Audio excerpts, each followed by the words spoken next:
Welcome to Tales from 2chan, a look at some of the funniest and weirdest stories from Japanese message board culture.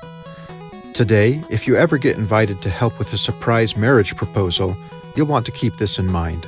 In today's Tales from 2chan.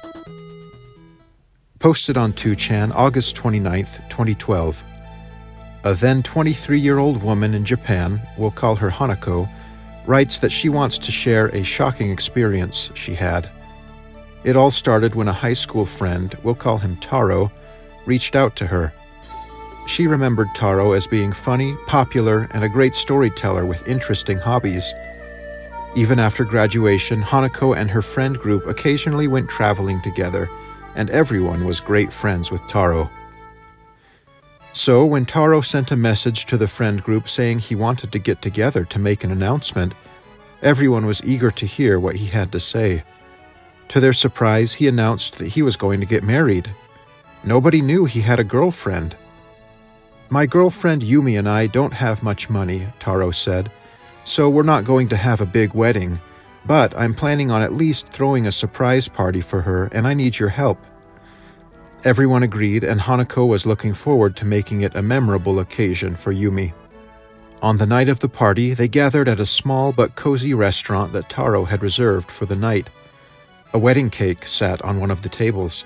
Some of Taro's and Yumi's personal friends were also there, for a total of about 40 people in attendance. One of Yumi's friends was bringing Yumi to the restaurant, and as word came they were almost there, Hanako flipped off the lights in preparation for the surprise. The door opened. "Surprise!" Hanako and her friends shouted, and they began to sing a popular Japanese wedding song. Yumi stood, frozen, in the doorway, unable to do or say anything. Taro approached Yumi with a big smile and presented a bouquet of roses. "Welcome to your wedding party," he said. Seconds passed. Yumi still hadn't moved.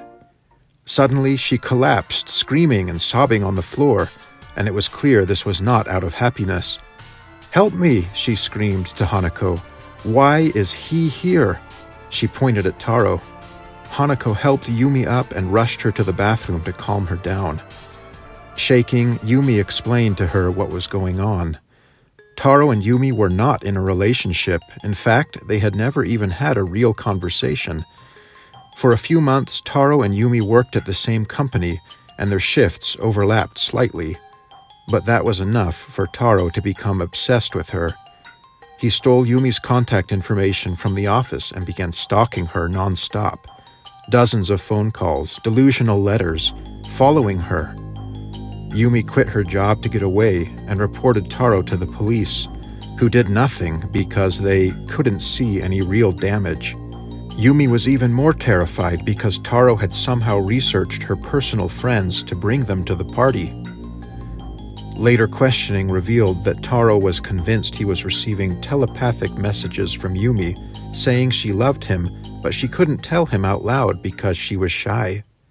Hanako rushed Yumi out of a back door of the restaurant without anyone seeing and took her to her own house, where she stayed with Hanako until she could find a new apartment. Hanako also told everyone who had come to the party what Yumi had told her, urging them to help keep Taro away from her and cut off contact. So, if you ever get asked to be part of a surprise wedding party, maybe ask a few questions to the family and friends to avoid a situation like this. As with all message board stories, we'll leave it up to you to decide if you believe it or not. If you liked this video, be sure to subscribe. Thanks for watching, and we'll see you next time on Tales from 2chan.